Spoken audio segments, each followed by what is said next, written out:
There's a line on the map that isn't printed in any atlas. It doesn't mark a border or a shipping lane or even the edge of territorial waters. It's the point where a crisis around Taiwan stops being just about China and the island and starts pulling in everyone else. On one side of that invisible line stands Beijing, insisting Taiwan is purely an internal matter.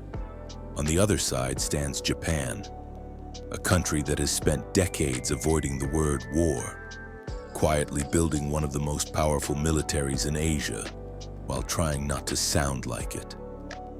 For years, Tokyo tried to talk around the issue. Then one day it stopped. It began calling a Chinese attack on Taiwan what it really would be for Japan. A survival-threatening situation. Not just Taiwan's survival, Japan's. This is the story of how China's pressure on Taiwan forced Japan to drop its ambiguity, and how, in the shadows of that decision, the U.S. Navy stepped in a way Beijing did not expect. Before we begin, remember, what you are about to hear is a dramatized reconstruction inspired by real policies, statements, and military patterns in the region. It is not a leak. It's a story that shows how the logic of crisis plays out when maps, missiles, and alliances collide. Our story starts not at sea, but in a conference room in Tokyo. Fluorescent lights hum softly above a long table. At one end, a large screen shows an electronic map. Japan, Taiwan, the East China Sea. The narrow strip of ocean between Okinawa and the island that every planner in Asia loses sleep over, the Miyako Strait. On the screen, little icons represent ships, submarines, and aircraft moving along thin colored lines. Red represents China. Blue represents the US and Japan. Yellow marks commercial traffic, neutral and oblivious. Every time a red icon moves through the Miyako Strait into the Pacific, it sends a quiet signal. Chinese warships can sail out into deep water, beyond the island chains that used to hem them in. Now there's something new being discussed in that room. Not just, what if China sends ships through the strait, but what if China sends missiles over Taiwan, and some of them land here? It's not an abstract fear. When China angrily reacted to visits by foreign politicians to Taipei, it fired ballistic missiles into the waters around Taiwan, some of them landing in Japan's exclusive economic zone. On Japanese fishing boats, the horizon suddenly looked less like a workplace and more like a warning. In Tokyo, the message was received. This isn't just Taiwan's problem, so tonight the briefing is different. A senior Japanese defense official points at the screen. If there is an attack on Taiwan that threatens Japan's survival, he says, we will treat it as a situation that permits the use of force in collective self-defense. The phrase sounds dry, lawyerly, bureaucratic, but translated from legal language into plain reality, it means this. If China attacks Taiwan in a way that endangers Japan, Japan will fight. And the US will fight alongside it. Because buried under all the cautious phrasing is a hard treaty. If Japan is attacked, the United States is obligated to come to its defense. China knows this, which is why on the other side of the East China Sea, in a Chinese operations center, officers stare at their own maps and ask a different question. How far can we push Taiwan without waking up both Japan and the United States at the same time? The answer depends on steel, cut to the sea. The water south of Okinawa is a slate-colored expanse cut by white wakes. On the surface, a Japanese destroyer sails in formation with a U.S. Arleigh Burke-class destroyer. Farther north, a Japanese submarine lurks, quiet and unseen. Overhead, patrol aircraft trace lazy racetracks, their sensors sweeping the sea like invisible lighthouses. Officially, it's a joint exercise, training, perfectly normal. Unofficially, it's a rehearsal for something no one wants to admit out loud. A blockade, or worse. The American destroyer's captain walks onto the bridge with a mug of coffee that's gone lukewarm hours ago. He glances at the tactical display and sees what he expects. Japanese symbols next to American ones dotted across the screen like a choreographed dance. For years, US and Japanese forces have trained together. Anti-submarine warfare, air defense, logistics. But lately, the scenarios have changed. They're not just practicing for some generic conflict. They're practicing for a Taiwan scenario. On the radar display, new symbols appear to the south.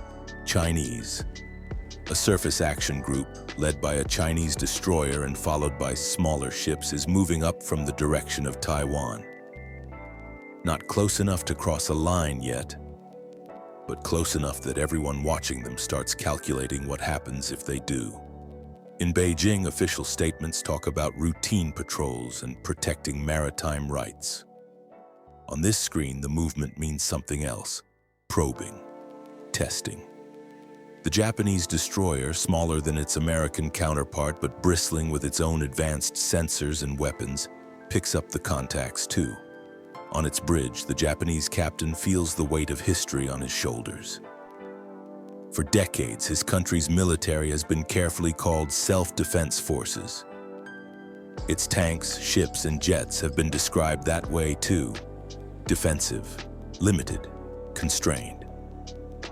But staring at those Chinese contacts moving in the direction of Taiwan, he knows that if war comes, nobody will care what the label was. A missile doesn't care if the ship it hits is called self-defense or not.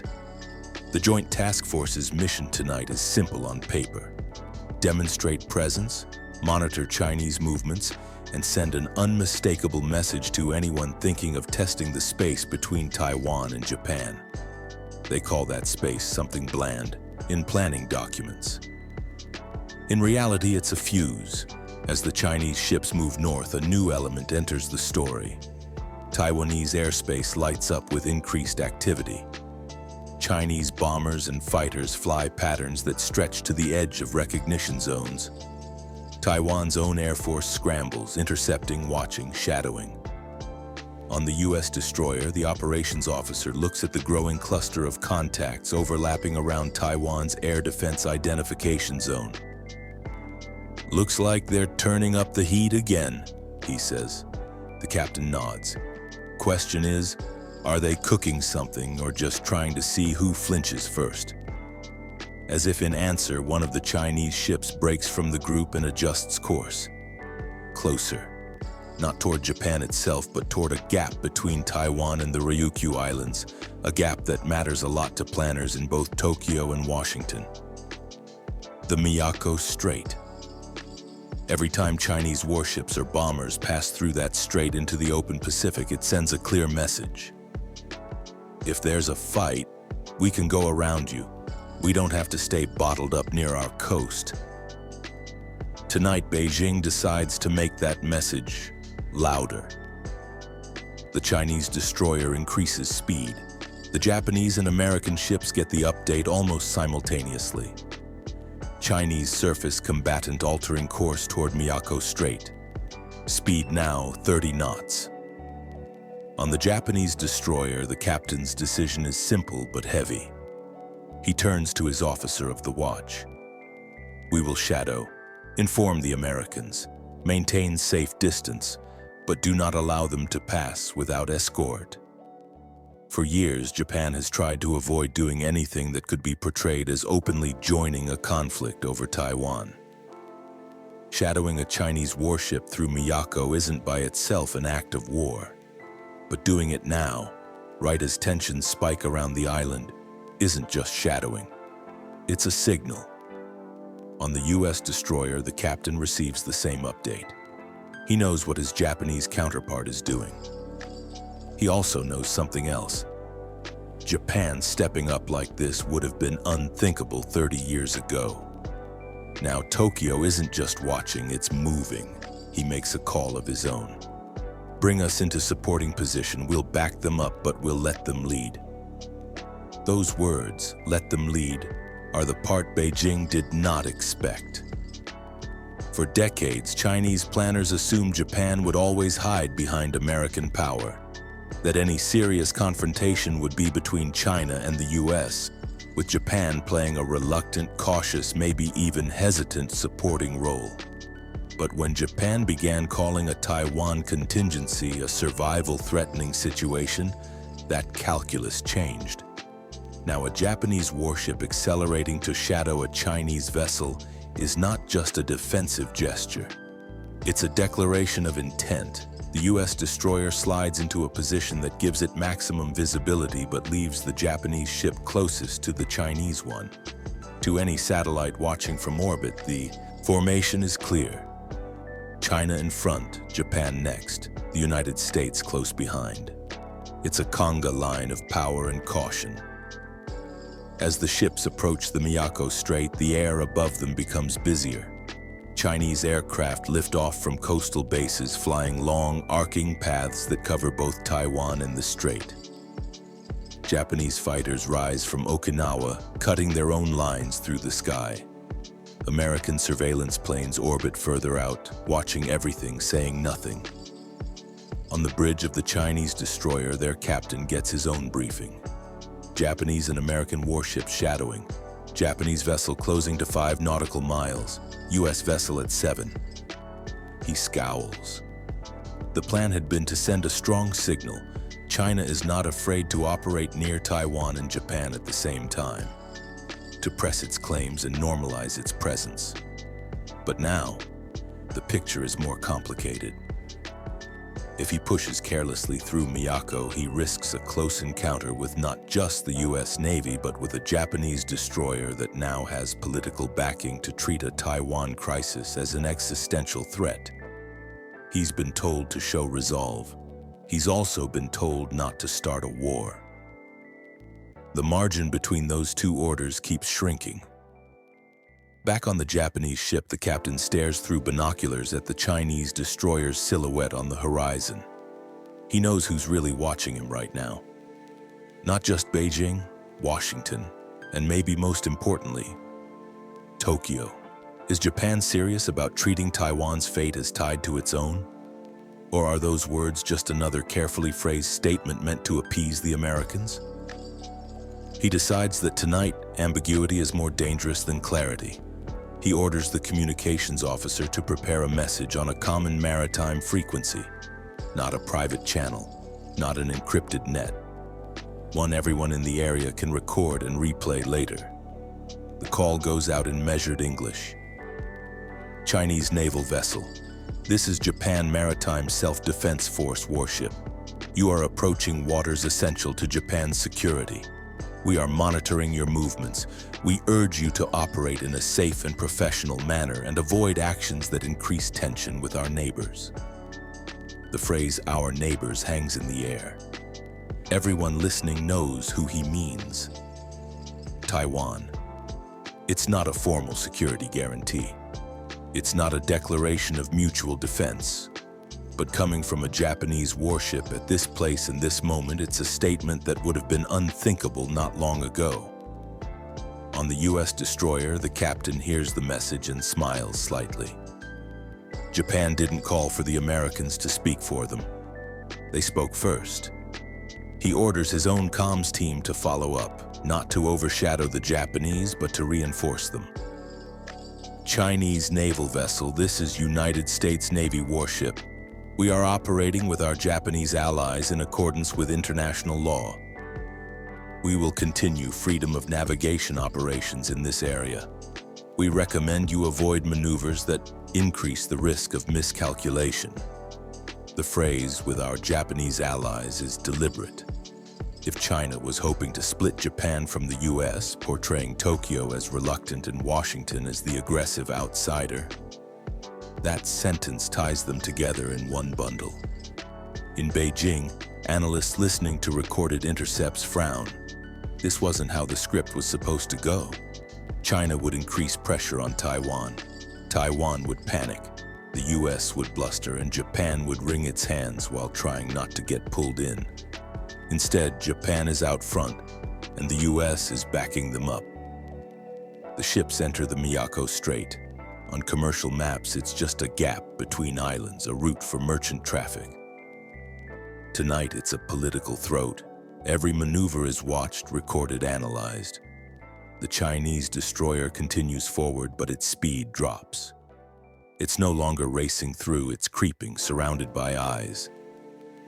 The Japanese destroyer matches pace, pacing along its flank, not blocking, not ramming, but making it clear that every turn of the rudder is observed.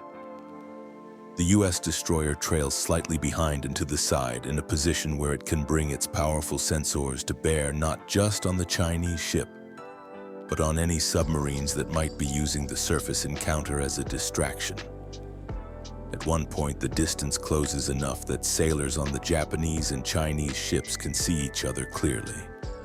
On the Chinese deck, a few crew members stare back, some with curiosity, others with something closer to resentment.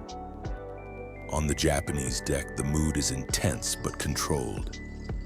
Many of them have family in Okinawa and islands that would be directly in harm's way if a conflict breaks out over Taiwan. For them, this isn't a theoretical strategic game, it's home. High above, an American P-8 patrol aircraft arcs across the strait. Its sensors scan the water for any hint of submarine activity. To anyone tracking it, the image is obvious. Sea, air, and surface all working together. JMSDF, US Navy, US Air. The message is not subtle. If you turn this strait into a battlefield, you will not be facing one opponent. As the Chinese destroyer exits the far side of Miyako and turns south into the wider Pacific, its captain has a decision to make. He can continue deeper into the Pacific, proving that China can operate beyond the island chain for extended periods. But he will be doing so with a Japanese and an American warship documenting his every move, every signal, every maneuver. Or he can cut the patrol short, claiming mission accomplished, and head back toward home waters. Both choices have a cost. In the end, he chooses a compromise. The Chinese ship continues a bit further, enough to give his political masters a line for state media about patrolling the open Pacific, then gradually arcs back toward the west.